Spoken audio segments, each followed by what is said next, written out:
بسم الله الرحمن الرحيم. اللهم صل وسلم وبارك على رسول الله. صباح الفل وصباح السعادة وصباح الهنا على قلوبكم يا حبايب قلبي. ازيكم عاملين ايه؟ ده الفيديو بتاعنا الجميل ده طبعا سمنة ومرتة. جبنا البرام بتاعنا ونشفناه حلو ونزلنا فيه باللبن. اللبن ده جاي من عند اللبان، سواء هو لسه طازة او متلج مش هتفرق معانا. احنا اصلا مفيش حاجة بتقف معانا.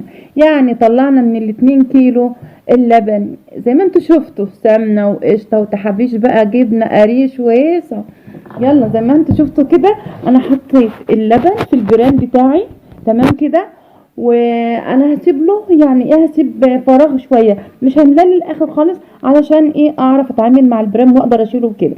انا جبت صينيه وهحط يعني ايه تلتين ميه دافيه في الصينيه.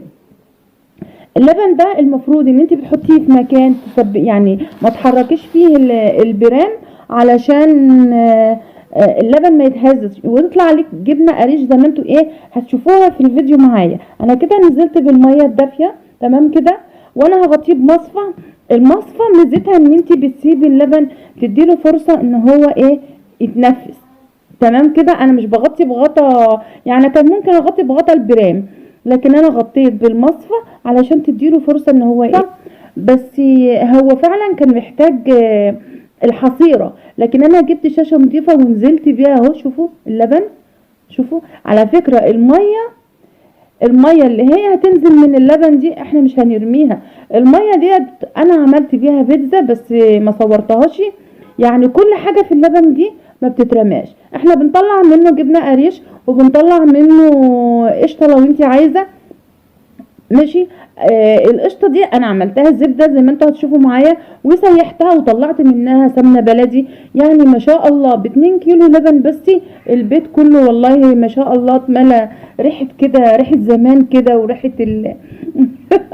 ريحه الخير بتاع زمان. انا بدوس عليها اهوت بصفيها تمام كده، وانا هربط الشاشه دي واحط عليها اي حاجه تقيله. يعني انت ممكن تحطي مثلا ازازه ميه تقيله. انا بصراحه حطيت البرام، يعني انا حطيت البرام فوقيها علشان ايه ينزل لي كل الميه اللي في اللبن تمام كده. هو زي ما بقول لكم ازازه ميه مليانه، لكن انا حطيت عليها البرام وسبتها ايه تتصفى. يعني زي ما انت عايزه 6 7 ساعات، ممكن تبيتها من بالليل للصبح. انا بيتها من بالليل للصبح.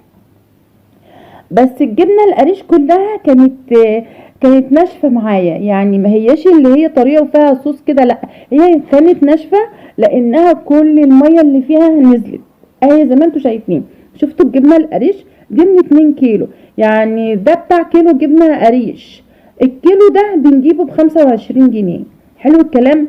يعني الجبنه القريش والميه بتاعت اللبن، الميه اللي نزلت من الجبنه القريش اهيت في الكيس، انا ما رميتهاش، لا انا استعملتها وعجنت بيها بيتزا كانها بالظبط عجناها بلبن.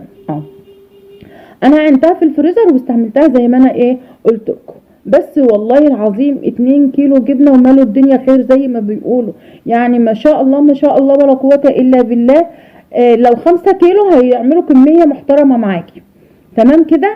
انا وريت لكم الجبنه هي اللي طلعت، عشان انا كنت متفقه مع ام احمد وقلت لها هنشوف هي هتعمل جبنه قريش ولا لا من غير المنفعه، لكن هي فعلا عملت جبنه قريش من غير المنفعه. دي القشطه بتاعتنا اللي احنا كنا منزلينها، اللي احنا مش اخدناها من وش اللبن تمام. ودي بقى القشطه دي انا كنت مجمعاها. انا بحب اجمع القشطه، بغلي اللبن واسيبه يبرد واخد منه ايه الوش بتاعه ايه، اجمعه مع بعض كده واعينه اعمل بيه رز معمر.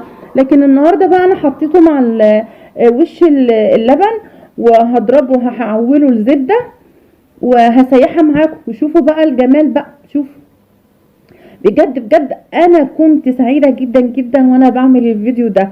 يعني استعملت المضرب واستعملت ايديا وحسيت كده بالريحه الجميله بالخير بتاع زمان اللي هو قل قوي ايه في الايام دي. يعني شوفوا، لا هو لسه شويه كمان عايز ضرب شويه. يعني انت عشان انت تمسكيها بقى بعد كده وتقدري ايه تكوريها وتعصري منها تنزلي منها الميه او اللبن اللي هو الخفيف ده. هو تقريبا يعني ده بيبقى بروتين بردك، ما بتبقاش حاجه يعني. ما كله ما بيترماش، يعني انا استعملت اللي طلع من الزبده ده، واستعملت الميه اللي طلعت من الجبنه القريش.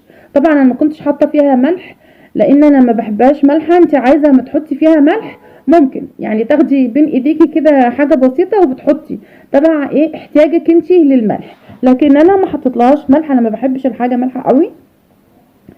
تمام كده اهي، شوفوا هي خلاص كده بقى ايه حلوه قوي. هنحوش المضرب اهوت. اه لا لقيتها بتتضرب تاني، عايزه تاني. ايه يعني انا مش هضربها كتير يعني. تمام كده، هو كده حلو قوي. وهحوش المضرب انضفه لان طبعا دي كلها زبده وتحولت زبده، يعني القشطه بتاعت اللبن الاتنين كيلو اتحولت. شفتوا ما شاء الله والله جميله جميله جميله. ما اقولكوش بقى على السعاده وانا قاعده اكورها كده بايدي، حاسه ان انا بقى ايه من الارياف يعني. ما شاء الله جميله. شفتوا هي يعني اللي ما عملتش زبده كتير بس جميله. يعني انا لو انا جبت مثلا كميه الزبده دي، الزبده عندنا كيلو ب160 وب170، فهي هتطلع مبلغ من ايه، من حاجه بسيطه. حاجه يعني 2 كيلو لبن احنا ممكن نجيبهم ونغليهم ونشربهم وخلص الموضوع. لكن الجمال بقى ان انت تخرجي كل الحاجات دي من 2 كيلو لبن. شوفوا انا كنت سعيده ولا جوانتي ولا حاجه، انا عايزه احس بملمس الزبده اللي انا ايه بعملها. طبعا اللبن اللي نزل من الزبده ده انا برضك استعملته ما رميتوش، ما فيش حاجه تترمى من الزبده خالص ومن اللبن، يعني اللبن كله استعملناه عن بكرة ابيه. شفتوا طلعت الزبده 2 كورتين حلوين. و شوفوا اللبن حب برضه الجمال اهو، لبن خالص اهو ما شاء الله والله كان جميل بجد بجد بجد. يعني اللي ما يعملش الطرق دي ما يحسش بالخير اللي في اللبن. روعة. يلا بينا انا هنشوف احنا هنسيح بقى ايه الزبدة معانا دي. شفتوا جمال، كل ده احنا بناكله، كل ده احنا بنشربه، والله ظلم لينا فعلا. يعني احنا بنستعملنا السمنة دي بس بنستعملها طبعا على مراحل، مش زي ما انت تشربيها على طول، يعني مش زي ما انت تشربي اللبن على طول. انا دلوقتي حطيت ذرة ملح، حاجة بسيطة قوي. تمام كده. انا طبعا هوطي النار عليها. الناس اللي بتسيح السمنه عارفه ان السمنه لازم تسيحيها على شعلة نار يعني ضعيفه جدا جدا جدا، علشان السمنه بتاعتك تستوي حلو وفي نفس الوقت ما تتحرقش. وانا طبعا ما حشتش الريمه اللي على الوش بتاعت السمنه دي لان هي مرته. انت لو حشتيها بتقل من كميه السمنه بتاعتك، فانت ما بتحشهاش، انت بتسيبي السمنه كلها تتصفى. تمام كده. شوفوا احمرت كده، هي دي خلاص الدرجه بتاعته.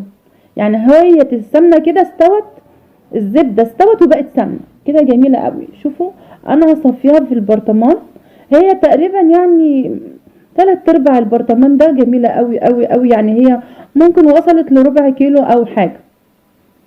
انا بكلمكم بصراحه، هي بصوا وصلت تقريبا لربع كيلو لان البرطمان ده في حدود 350 جرام.